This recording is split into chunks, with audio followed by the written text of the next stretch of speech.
We've all had moments that break us down, searching for light when the world spins round.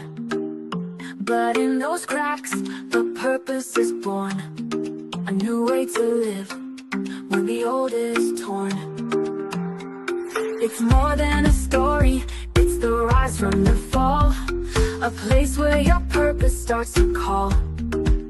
With Dr. Stephenson, wisdom takes flight, turning your pain into hope, into light. Collide with purpose, embrace the change. Every story's got a fire in its flame. Tune in, listen, find your way to take life's hardest hits and turn the page. In the podcast, the truth is found. Collide with purpose, let love abound. From heartbreak to strength, the lessons unfold. It's about how we rise, not the stories we've told. Guests with their journeys, sharing their light. In every collision, there's power in sight. It's more than a talk, it's the wisdom we gain through every struggle, through every pain. With conversations that open the door to purpose, to power, to so much more. Collide with purpose, embrace the change. Every story's got a fire in its flame. Tune in, listen, find your way to take life's hardest hits and turn the page. In the podcast, the truth is found. Collide with purpose, let love abound. So come as you are, with your scars and fears. This is the place where the truth appears. Turn your trials into stepping stones. Find the strength to claim your throne. Collide with purpose, embrace the change. Every story's got a fire in its flame. Tune in, listen, find your way to take life's hardest hits and turn the page. In the podcast, truth is found. Collide with purpose, let love abound. A collision with purpose, your journey starts here. In every conversation, we'll wipe away fear. Find your purpose, let your life ignite. With Dr. Stephenson, you'll find your light.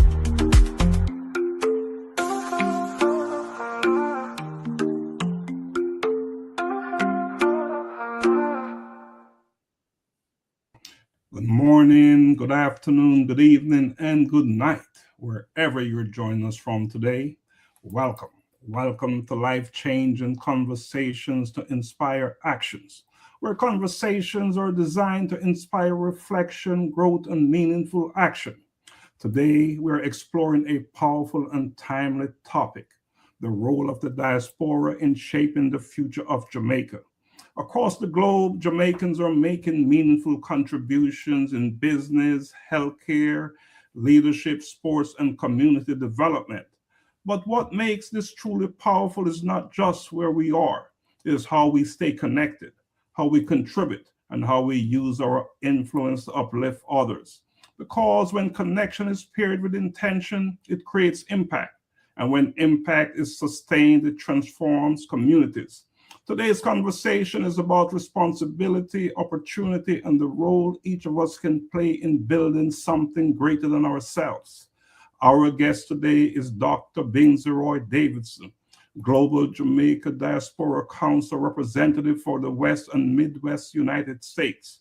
He's an accomplished entrepreneur, president of Uni Healthcare Systems, Inc., founder, director, and vice president of operations for Global Humanity Network, Incorporated, and president of the Caribbean Cricket Club of Los Angeles. His work spans healthcare innovation, global humanitarian efforts, and community leadership, all anchored in a deep commitment to service and development. Dr. Davidson, welcome to life-changing conversations to inspire actions. Thank you, sir. Thank you for your support. How are you doing, Doc? I am blessed and highly favored. Yeah, you're looking sharp there, man. Looking real sharp. Yes, sir. You seem like you're coming from a huge occasion. Well, what's going on? What's going on with you? Well, I'm keeping it together, keeping busy, and serving as usual. Yeah, service is your life, and I know that personally. I've known you for a long time, and we've done work together all over the globe. So I know service is what you're all about. So, but Doc, today we're going to have a very spirited conversation about service, about commitment. And we're talking commitment to Jamaica, because of course you are a Jamaican and so am I. And that is very important to us. But Dr. Davidson, before leadership is recognized globally, it is shaped locally in the environments that build resilience, discipline, and vision. Before the titles, before the degrees, before the global influence, who are you? Who is Dr. Davis at the core? And I want you to take us back to Little London, Westmoreland. What did that environment build in you? Excellent. Well, as we speak about Jamaica and the fact that I am a global empire, when we speak about Jamaican, we're speaking about Jamaican everywhere in the world. And we are on every continent. And we're everywhere, right? So let's get back to the roots, right from Little London to Prod, Westmoreland. So basically, as a teenager, I was very, very involved with my church. And I think I got that upbringing and development and mindset and attitude from building from my church, knowing that there's a natural, supernatural being watching over us at all times, and that we should know right from wrong in terms of guidance. And so the Bible was my first book that I read coming out of Little London. But one of the areas that I had to work on is the fact that I was not given a silver spoon. Mm-hmm. I had to work my way up for any achievement that I've gotten up to date. And I would say that I came from very humble beginnings, but parents that have pride and dignity.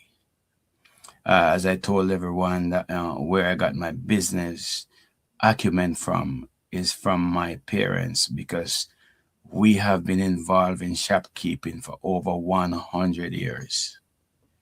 So I've known business growing up as a kid, right from my hometown. And so we work together to with our shop to learn about business and how to relate to people.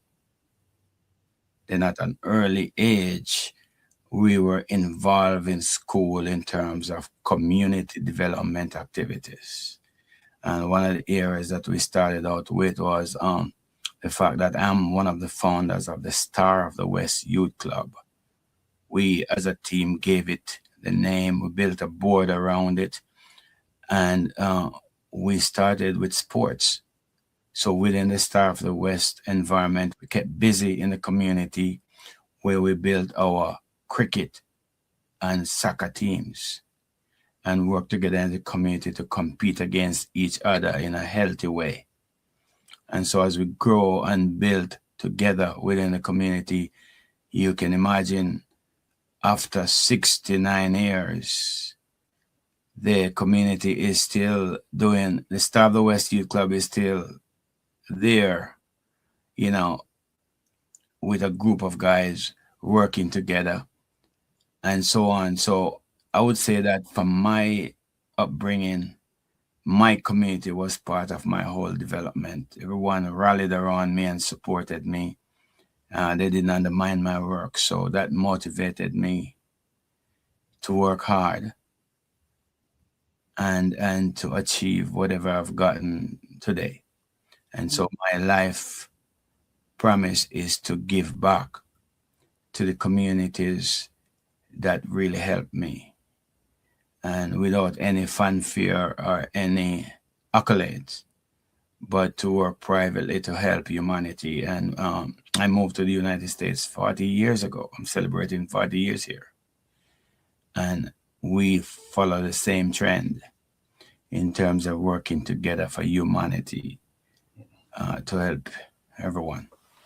Awesome, awesome. And if you don't mind, just for someone who might be watching this show, they won't know where Little London is. Can you just tell us where it is?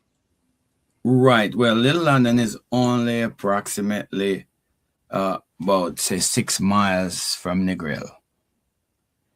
And so we're right in the center between Savlamar and Negril. And so most of our work and employment is centered around Negril. Tourism, right? Where, as you know, Negril is a tourist resort. And so people seek employment in the Negril area. But right there, Little London is really a farming community. We have shops and so on, but one of the major claim to fame is the sugar industry in Little London. And so most of us were involved in farming and getting involved in planting sugarcane to basically serve the world market.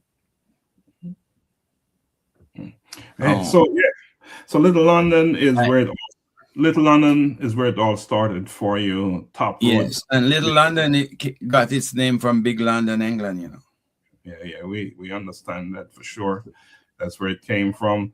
Top Road, to be exact, is where it started for you. And we attended school, Little London Primary, and the junior secondary school, which became a high school.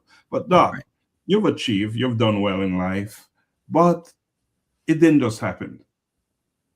Something happened. Where you are today is not where it started. You had to overcome some things internally and externally. So what externally and internally you had to overcome to get to where you are today and to become a global leader? Well, the mind is important. I think it's a mindset. And then when you look around the community, you as an individual have to make choices.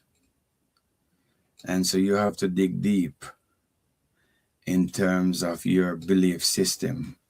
And you have to have a plan and you work at it. So one of the areas that, although when I was a kid, I was traveling around with my grandfather because, as you know, the Davidson are the biggest landowners in Little London. And so I was always hanging around my grandfather, learning about the farming because he had sugarcane and other cash crops. And then we own horses, cows and mules and donkeys. So I was always hanging up. My dad left at an early age when I was 6 years old to England. So my grandfather took control of my well-being, William Davidson. And so I spent a lot of time with him, watching him build an empire in terms of his farming community. And I stayed with him. So I love that farming so much that what transpired out of that, which I don't think it was very, very good for me because I wanted to be riding the mule and cart every day and working on the farm. And I refused to go to school. So at an early age, most times when I missed school, it was me with my grandfather working on the farm. And I didn't have to do it. But I love this aspect of the business so much that I think that was very important to me, not realizing that I was missing some very important part of my educational development. So then when I got up to grade 6, I really was not able to do the common entrance examination because, the individuals were pre-selected to do the entrance, right? And you have to be prepared. I wasn't fully prepared. to the entrance, so they didn't put my name up. So I never did come on entrance, as I told everyone. So what I did was, Doc, interestingly, you were prepared because what you experienced on the farm was also a form of preparation for life. And yes, that was life. That was life changing in terms of me being part of the farm. But the new concept now is homeschooling, right? So that was part of homeschooling, but then I wasn't given the other skill sets, which is the maths and the English and the traditional sort of training at that time. I was just moving around and doing the farm stuff. So when I got to grade 7 now, there was a teacher at the back of the class, and his name is Davidson. And Desmond Davidson, by the way. And I told him before he passed away, I was working in Kingston. And he came up and said, I'm a Davidson, you're a Davidson. And Davidsons are very brilliant people. So that clicked something in my mind. If we're brilliant, I need to be brilliant too, right? So while we were there talking, I said, I'm going to have to do something about it. So first, and then I had my teacher, Miss Gurley Lawrence, and she was always keeping an eye on me in terms of my work and so on. So I must give her credit as well. Guess what? First year, I came first in the class, grade 7. So in my mind, I said, man, I have the innate talent and ability here. Why not continue to develop it? So I started to spend time reading and developing my skill sets. Then right after that, we had a brand spanking new school at Little London, and they called it Little London Junior Secondary School. I think the name was incorrect. They should have said Little London High School right from the jump start. So we all moved forward and helped to develop the school, but that wasn't the case. It was a junior secondary. So some of us left. Like you, Prof, you left and went off to New York, right? So I was left with Dr. Delroy Frey as one of my friends. But he was in the lower grade because of the fact that he was born after December and I was born before December. So then I was one class above him. And so I started to develop my skill sets, did the overage examination to St. Elizabeth High School. And I think I passed that entrance examination that year, but at that time they had a major fire in Kingston. No result came out. So I wasn't able to access the ability to go after stats. So I stayed back at Little London. But one other thing at Little London is me coming first at grade 7. Guess where they placed me? 8-3. Nowadays it's 8C. So I took myself out of 8C and I put myself in 8-1. And the principal removed me and put me back in the grade 8C. And I said, no, I'm not supposed to be placed here. So I move up and I go to 8-2. And she still removed me and placed me back in 8C. So I'm saying, what's going on here? Okay, I'm going to have to prove to you again that I should have been in the A stream, right? So I got first in the class.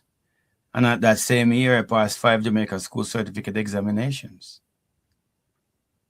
And then when I move up to the 9th grade now, instead of going to 9A again, they placed me in 9B. So at all times, I'm moving along the system at Little London, but I was at a disadvantage because I did not get to go to the A stream to challenge and to move forward faster in my mind. So guess what? I stayed in B and I got another 5 Jamaica school certificate examinations. So now I'm, and part 3 of them was in agricultural science. So now I end up with 10 Jamaica school certificate examination and getting prepared for college in my mind. So from that level now, I passed the grade 9 achievement test in Nakalva. And I said, great, I'm going to go to agricultural school. When I got to Nakalva, they said the school was full. and they couldn't take me. So I went to Mannings and spoke with my friend and cousin, Eldon Muller, and said, look, man, you are the late pastor at my church. You come here and you preach sometimes at Little London. I need your help. I need to be transferred to Mannings where I can develop and hone in my skill sets. And he said he would try. Guess what? He tried, but at the end of the day, I had to go back to Little London. So I was the first batch at Little London when the school was changed to high school to do O levels. So I got enrolled with my O levels at that time at Little London. And then I said, you know what? I need some more additional help. So I went to Mannings and enrolled in the extension class. And between the extension class and Little London High School O-level program, I gained 5 O-levels. So I was keeping up with the Joneses in terms of age. So by age 17, I got my 5 O-levels and ended up with about 12 Jamaica School Certificate examination and applied straight to Church Teachers College, Jamaica School of Agriculture, and University of the West Indies for the nursing program. And I got accepted into Teachers College. So I went off to Church Teachers College at age 17. You know, while my other friends were in sixth form. The rest is history. Listen to you. I you. graduated from the school, from Church Teachers College at age 20. And guess where I went back? Right after I graduated as a fully trained teacher. Straight to Little London High School for 2 months. Then recruited at Mannings and spent 10 years there. Yeah, so listen to you talk. So I double up in terms of catching up. Yeah, listen to you talk. It's obvious that early in your educational pursuit, you've had challenges. You've had people within the system try to place you where they believe you should be. However, your resilience and your dedication and commitment to grow stands out clearly. So somewhere along your educational pursuit, success begins to take on a deeper meaning. When did your path shift from personal achievement, or all that you did in school was personal achievement, to a life of service and responsibility? Well, when I went to teach at Little London, I started the first past student association group at Little London High School with Cecil Wright and Michael Pattison. So the 3 of us got together and we said, look, we're going to start a past student association right here because we need to access the resources of the past students to help the school. And we had a lot of events and fundraising activities and work at the school. So the 3 of us were basically co-founders of the movement to begin Little London High School work as service. And then right during that period of time now, we wanted to work with the community. So that's where Star of the West Youth Club came in, where Clarence Pringle was just coming out of St. Elizabeth Technical High School, and he was in the community as an activist. I was an activist as well. So we got together with Clarence Pringle and with a young man, we call him Bishop, Mr. Gooden. So we all got together and said, we need a youth club here. So we formed the Star of the West Youth Club as a cricket and soccer club to represent the region. And we compete against all the different teams. And the idea was to try to develop young sportsmen coming out of Little London. And so that's where the whole community service activities came in. And then right after 2 months now, I was recruited to teach at Mannings and to become the national coach, referee, umpire, the whole work. So I took it to all the different levels. So while I was working at Mannings now, I wanted to develop and work with sportsmen within the Western region, quite specifically Westmoreland, to bring these top athletes to Mannings so we can build a team of sportsmen to represent the country, right? Guess what? I was blocked again. I was told that we have to develop our own sportsmen at the school. And these kids coming into Mannings, they were in the top 5%. They were bright kids. They're not interested in no sports. And they're the guys in the region that I wanted to bring to Mannings. I started out with Paul Palmer Jr. and Cleveland Davidson, and I brought them to Mannings to practice in front of the principal. And I said, look, I need to develop a solid cricket team for Westmoreland right here at Mannings. And you know what? Again, I was denied the privilege of developing these young minds of cricketers who were talented coming out of the different various sectors. So guess what? I didn't stop there. My batchmate, Eldemai Simit, was a PE teacher at Stets. And then Neil Mucha was working with me at Little London. And I said, Neil, Eldemai is your batchmate. Let's team up and send these guys to St. Elizabeth Technical High School. Guess what? St. Elizabeth Technical High School to Paul Palmer Jr., the two Paul Palmer brothers, and Dixet Palmer, and the whole work.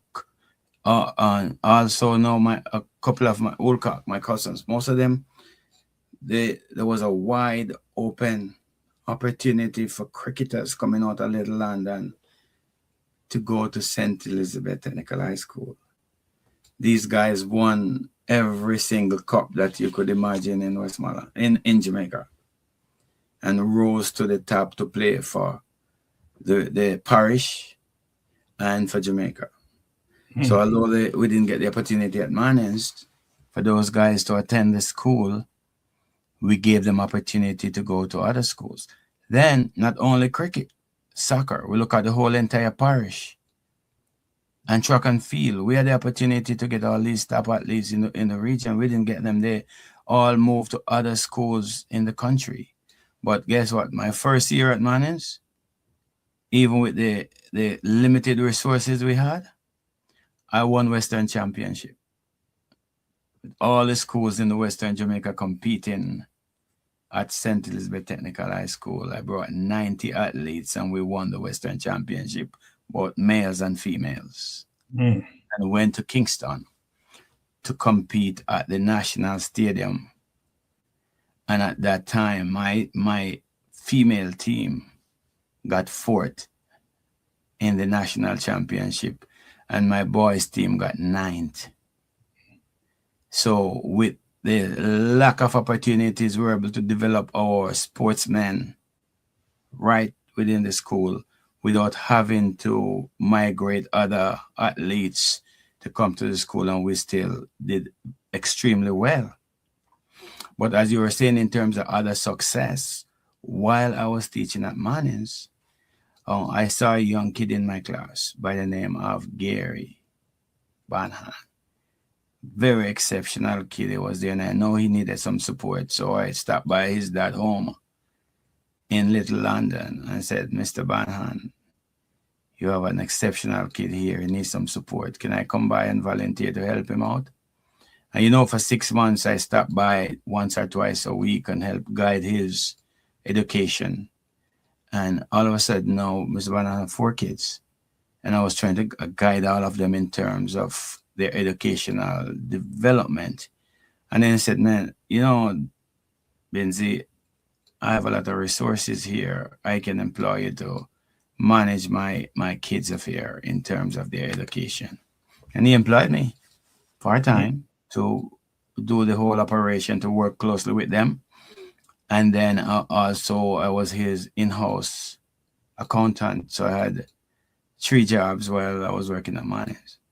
So much so that when I got paid, all the money that I worked at Mannings went for savings because I had an exceptional part-time job. Right awesome. after that, Mr. Banhan died. So now I had to take on the role of a father figure with the kids, and also to work in the Banhan enterprise. We owned 18 trucks at that time, and we built it into a multi-million-dollar business. That's where I gained my little knowledge of business from at that time. So I must commend the family for giving me that opportunity to basically develop my skills. The kids are all grown and they're doing exceptionally well. And also I had to move on. So my high school sweetheart at the time was in the state of California in 1986. So I moved to California 1986 to join her and to continue with my education. And I got in and got my second bachelor's degree, my master's and my doctorate. But while at Manning's, you know, I got a Jamaican scholarship to Australia to do physical education, health, and combine it with sports medicine by the Jamaican government. So with the government and the free education and the training, I said, no, my responsibility is to give back. So wherever I am in the world, I'm prepared to give back to Jamaica. Right. Not only Jamaica, in Jamaica, but Jamaicans in the diaspora. Okay, you know that worldwide, the statistic is that there are about 3 million of us worldwide. And so it's more than that if you go into first, second, and third generation. But we have more of us living in the diaspora. And before we get to the diaspora piece, let's before we get there, we're going to get to the diaspora piece.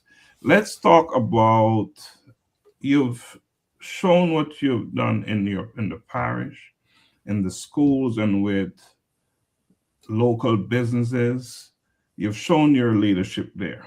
Now, the question for you is, why is giving back to Jamaica still important to you at this level of influence? Why is it so important? Well, one thing the term I use is, to whom much is given, much is expected. It's like my church.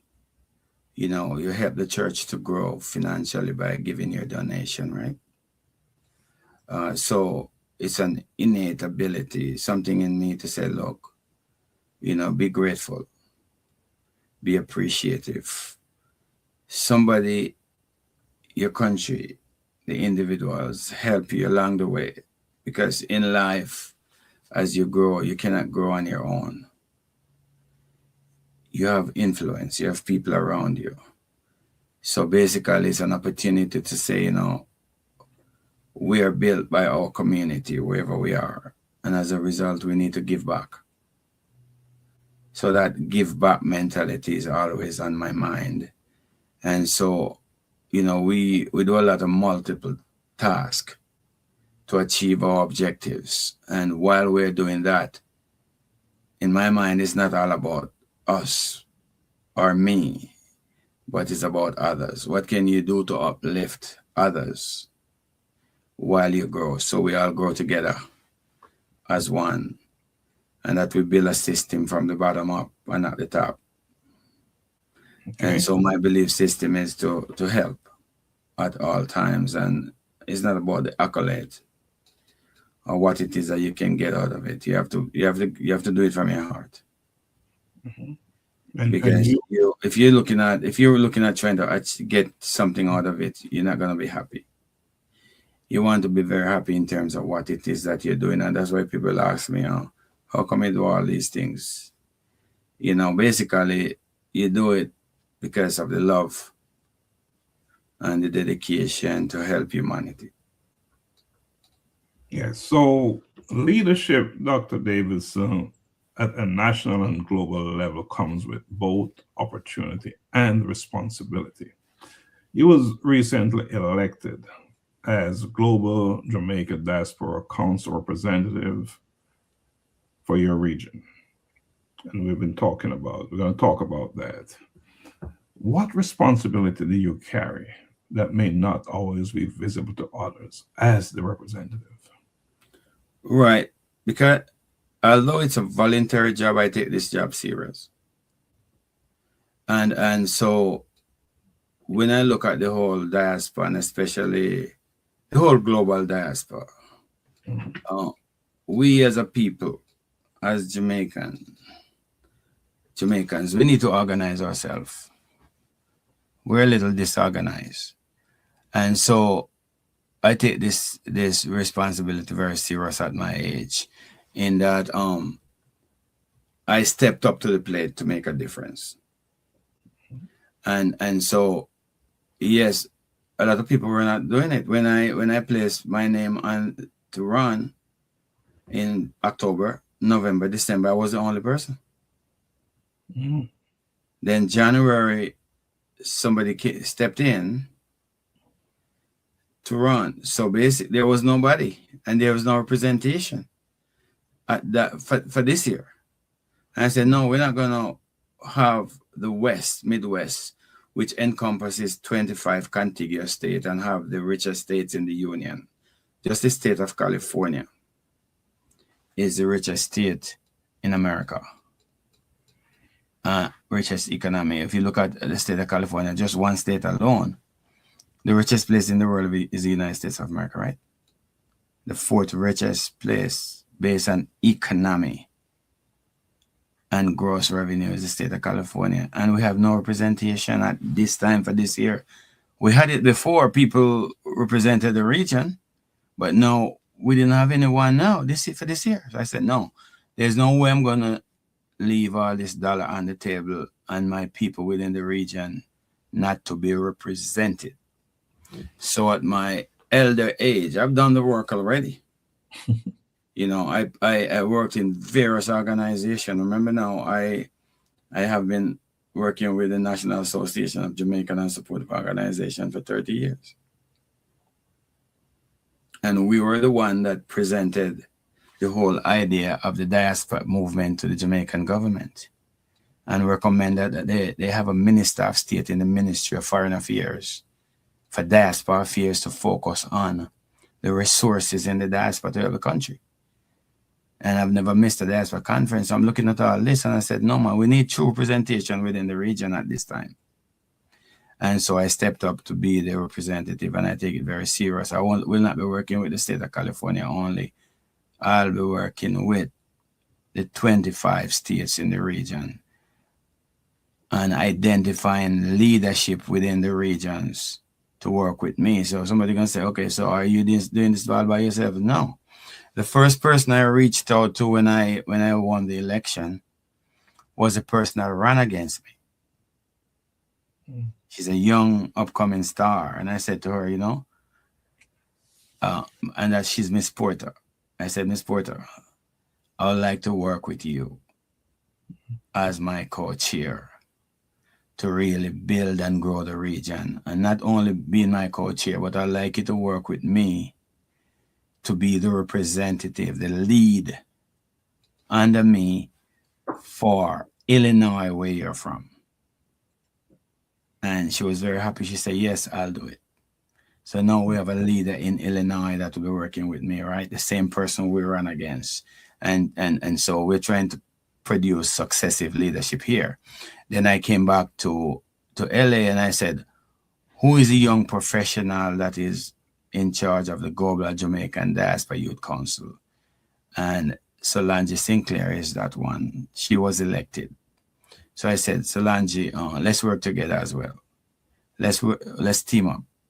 I'm trying to select as lead representative from the 25 states. I'd like you to do the same thing. You have your team of young professionals because we're getting in age and you guys are the ones going to take over from us.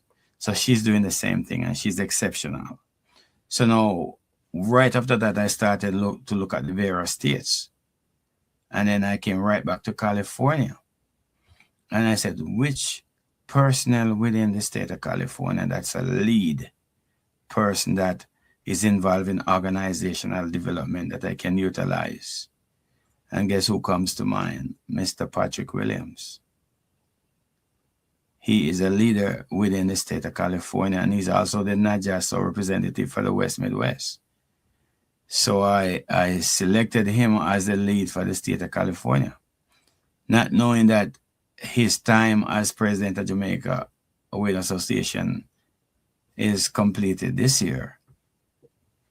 And so somebody else is taking on the lead for the president of JAC. So he's the right guy for the job as lead for the state of California. That's two. right there. We're gone two at this time. So and then I moved to Michigan, and I have a young lady in Michigan that I'm working with to be the lead for the state of Michigan. So up to this point I have about 12. I want to, go into the details of that, but the idea is, but by the time the end of March comes, I'll have 25 leads to work with. So I'm not doing this by myself.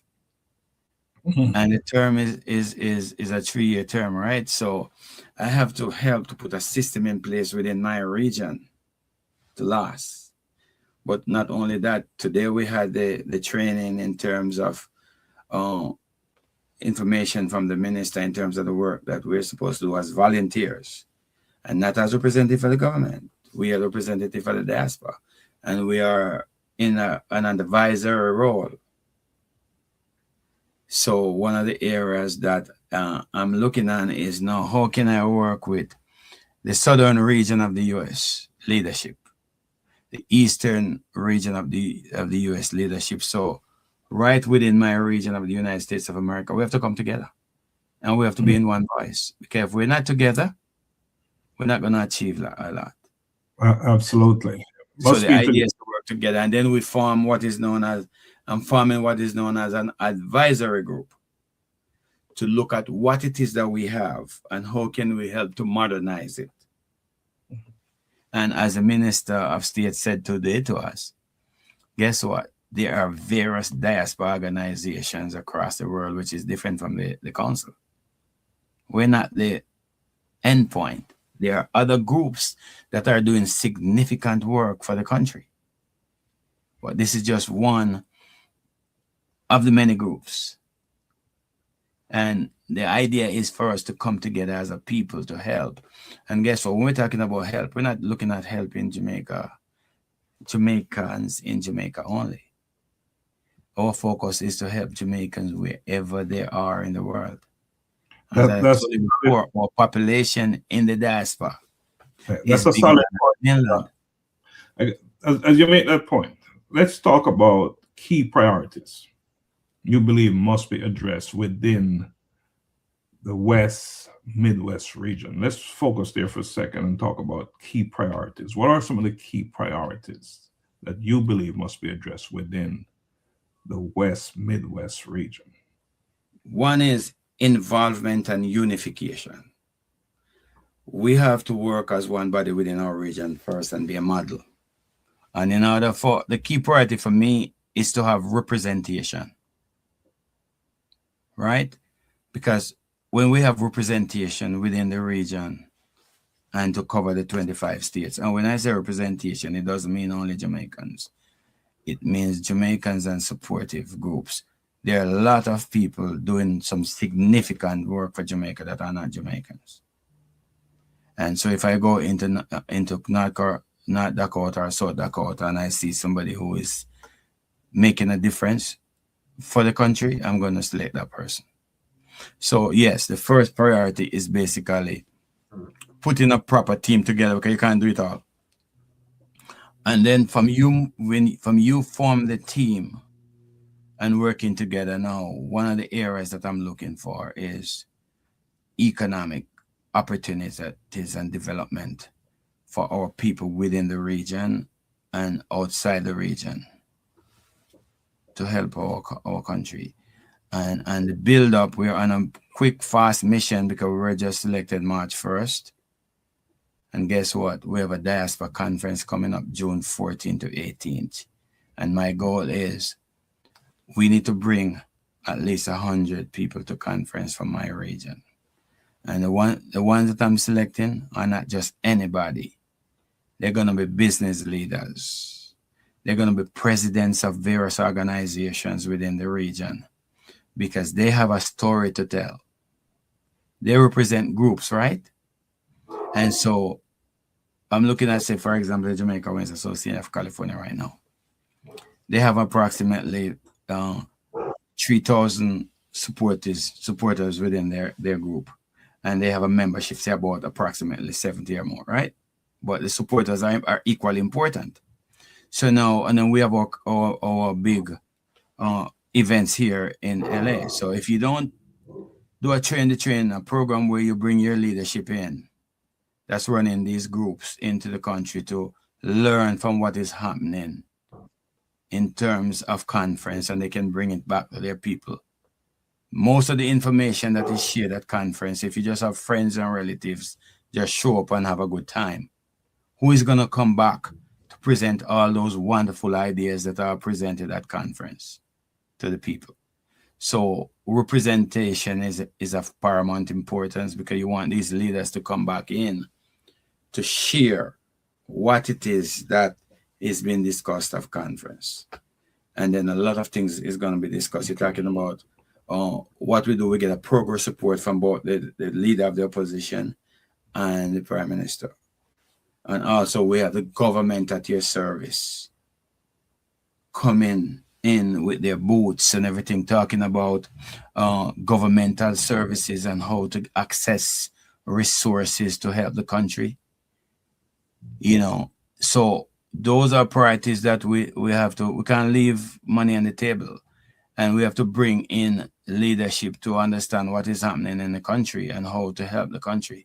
So yes, my priority is for economic development and growth of our people here and in Jamaica. But a big thing here is, and I know you're big on that part, is mindset.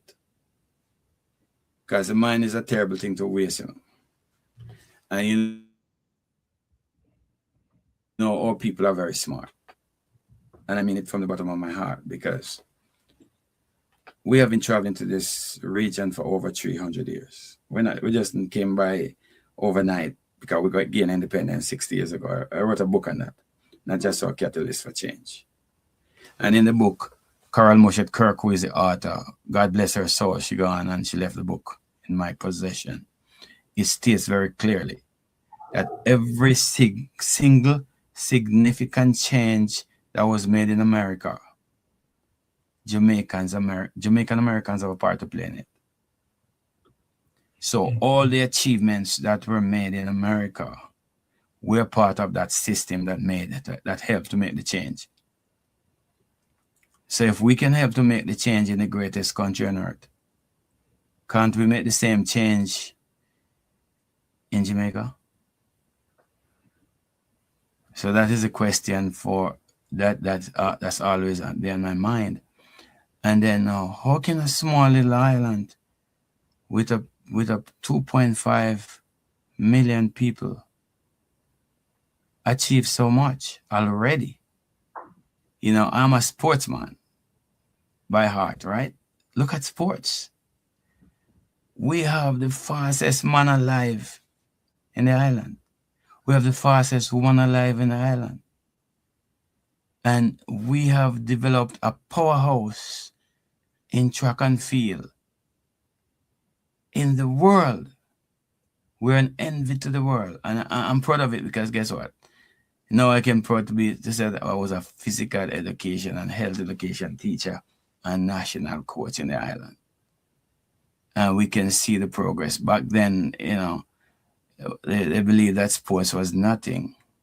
Well, when they talk about sports, look at the great Usain Bolt.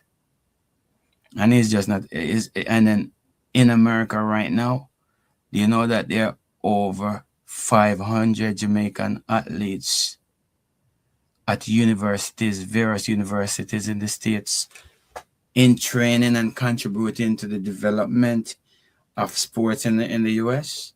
They might not be on the Jamaica national team because you can't have so many, because we're so competitive. But guess what? They are in the NCAA championships, helping their school to compete in the USFA. And not only that too, you know, you have Jamaicans in Canada that basically represent Canada in track and field. You have Jamaicans in the United Kingdom representing the United Kingdom. I know I heard that Turkey and Italy and all those places are trying to recruit some of our athletes. So we are providing athletes for the world market. And you're talking about just sports, right? Don't even mention cricket and soccer. That's the sports section of it. What about the cultural side of it? What about the reggae music? You know, and you're a musician, so you can tell me a lot about the music and the whole development of music worldwide, the great Bob Marley and all the icons coming after them and the younger stars. So we have done so much as a nation that we should be proud of ourselves, right? Yeah, but let's look forward. Let's look ahead. And specific to your leadership role as the representative for the West Midwest region, because that is really and truly the focus here. What outcomes would you hope to see because of your leadership in the West, Midwest, and in the diaspora in general? Well, Melissa taught us a lesson that basically it's time for us to come together to help our beloved country. So the whole big outcome is basically two major things: to achieve true independence, through economic growth and development, and to pull resources from my leadership within the country, and to provide that level of leadership and support so that we can become the true nation and independent nation that we strive to become, and to look at the government 2030 mission and see within that mission, how can we basically help to be truly an independent nation by bringing economic development to the country, to help the country, and to harness the resources wherever we are in the world to help. So one of the big areas is really economic development and create economic impact. And so that is general, right? But I'd like to have a look at one little community of Little London, where I'm from. How can we help to transform that one community as a model community for the country within the next 3 years of my leadership? So I'll be looking at one community at a time, and to put some resources into that one community and to be a model. And also look, one of the areas that we looked at over the years is basically technology, right? And we wanted the schools to be independent with technology in terms of computer technology learning programs in all the schools in the island. So I think I will revisit that idea and to bring in technology into the basic and elementary schools to upgrade them as well. And then now, if you look at health, from my region, there are over 365 medical missions that went into the island over 2 years ago. How can we unify those medical missions and disperse them amongst the 14 parishes? Might have a 15 parish soon. How can we capitalize on the resources of the diaspora in the medical health area to help? And yes, we have a lead. Dr. Gary Rule is a lead, and he ran a big empire in Connecticut, and he's the health sector lead. So I'll be working closely with him to see how we can move our resources to help transform the health sector and the education sector in the island. And then, but again, these are general terms. And as I place my team together and our professional advisory group together, we'll hone in on very specific things in terms of what it is that we need to do to help. So in my mindset, mine is about general right now until I get my team together to hone in on specifics, so that by the end of the term, we'll be able to document and to achieve very specific objectives. All right. So you talk about multiple groups in California alone, but throughout the entire diaspora doing work in Jamaica. And that's a wonderful thing. But my question to you, Dr. Davis, is what systems or framework could help unify diaspora efforts more effectively? Because we have many groups, and you talk about that, but are we unified? Well, I believe that the Global Jamaican Diaspora Council group of 30 that represent the entire world is the most unified group in the entire world, and that we have 100 support from our government, because they were kind enough to appoint a minister of state in the Ministry of Foreign Affairs as the one of the chief architect behind the movement, along with, right now we're looking for a chief co-chair from the diaspora, and they've asked us to look it within our team to identify that that co-chair who will represent the diaspora. And so we are working on that. So I think quite specifically, the Global Jamaican Diaspora Council is the way to go at this time, because apart from just the 30-member board, we have sectors. We have various sectors lead, and these guys who are the sector leads are the best in the business. I can vouch for Dr. Gary Rule, right? He's running a multi-million-dollar corporate business in Connecticut. The budget is bigger than Jamaica, and he's leading the sector. He's brilliant.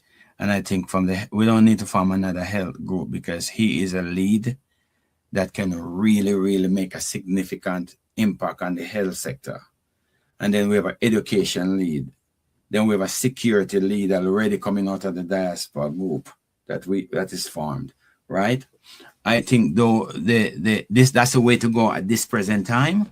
But if we want to fine tune and work closely with the various groups within each region, such as, I think the lead group in the United States right now is the umbrella group for all Jamaican groups in the United States of America, is NAJASO, the National Association of Jamaican and Supportive Organization.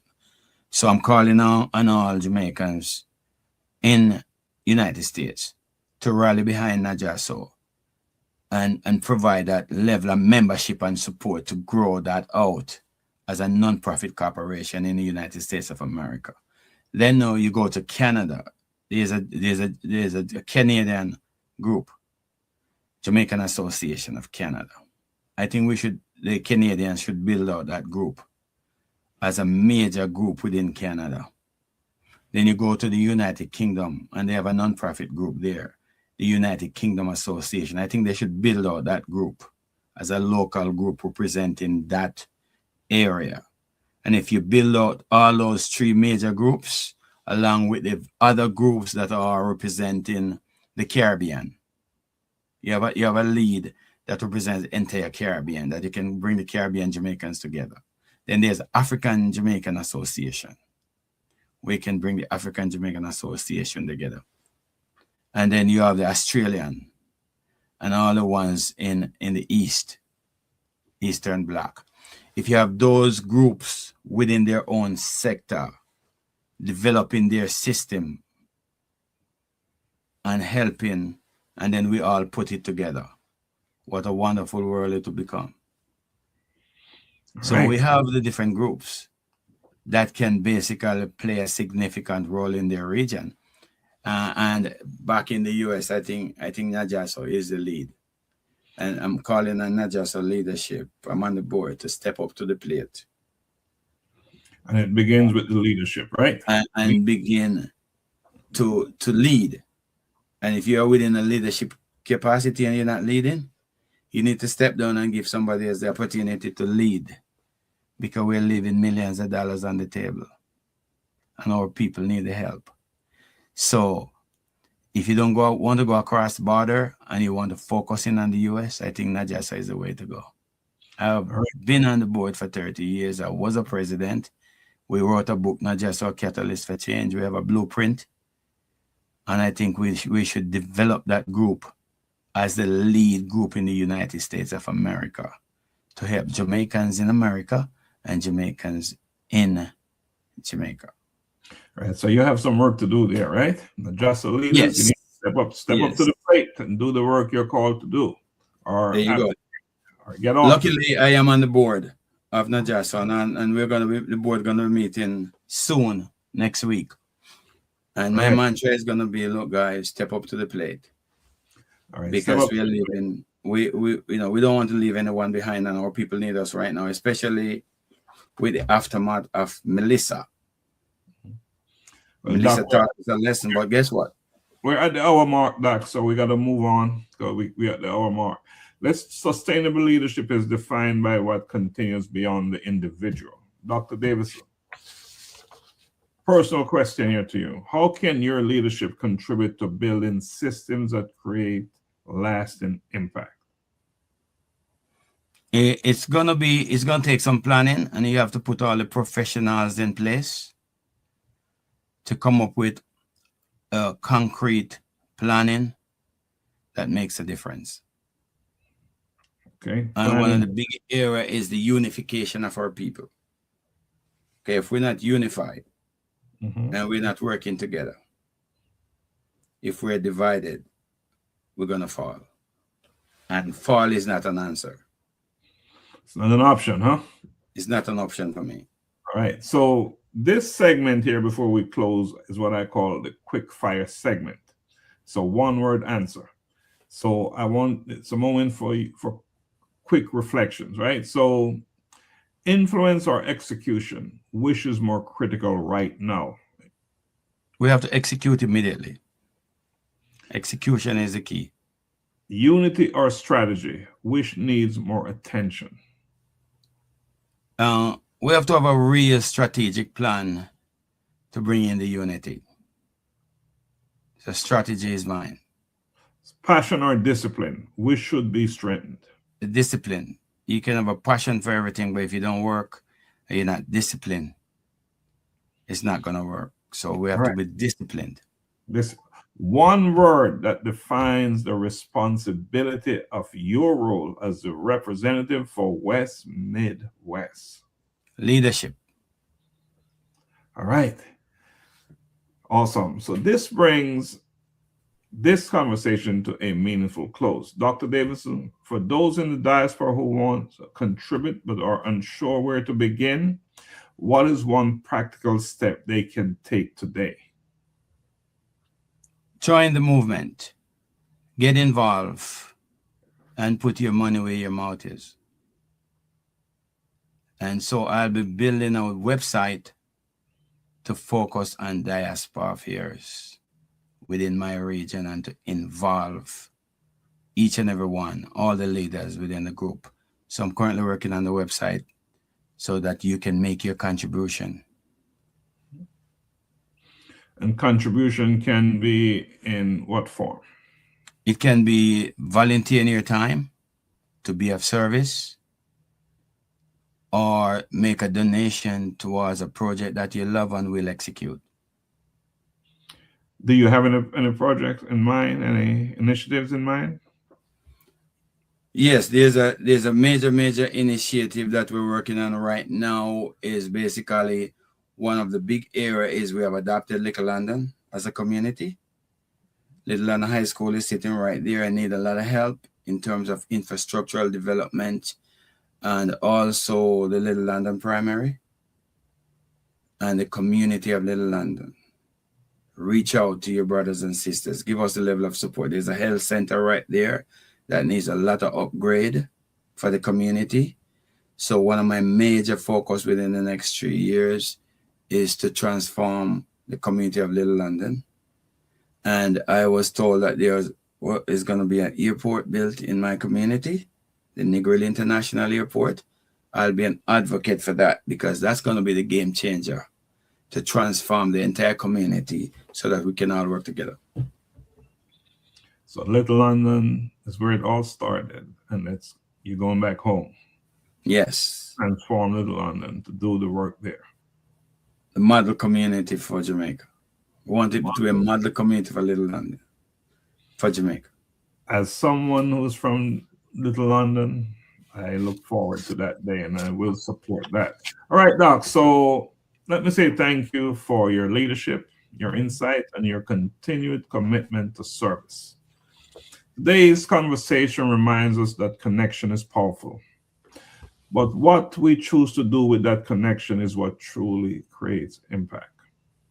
Each of us has something to offer: our knowledge, our experience, our time, and our voice.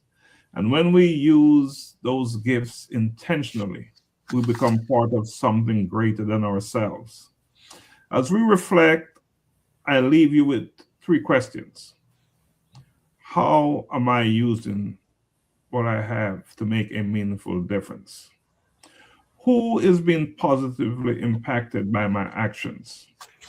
What more can I do to contribute to the growth of my community and country? And we're talking about Jamaica here. Why? Because service is not about doing everything. It's about doing something with purpose and consistency. This has been life-changing conversations to inspire actions. My guest today was Dr. Binzie Davidson, Global Jamaican Diaspora Council Representative for West Midwest USA. Dr. Davidson, I give you the last word. Thank you, Dr. Laxley Stephenson, for your support as we move Jamaicans in the diaspora and Jamaicans on the homeland forward. Thank you for your support as always. And we're here to basically help humanity in all the possible ways we can to move our people forward. And with a positive mindset, we will achieve our objectives. Thank you, sir. Appreciate everything. Thank you, and see you next Wednesday. Same time, same place, on Life-Changing Conversation to Inspire Actions. We're out. Thank you.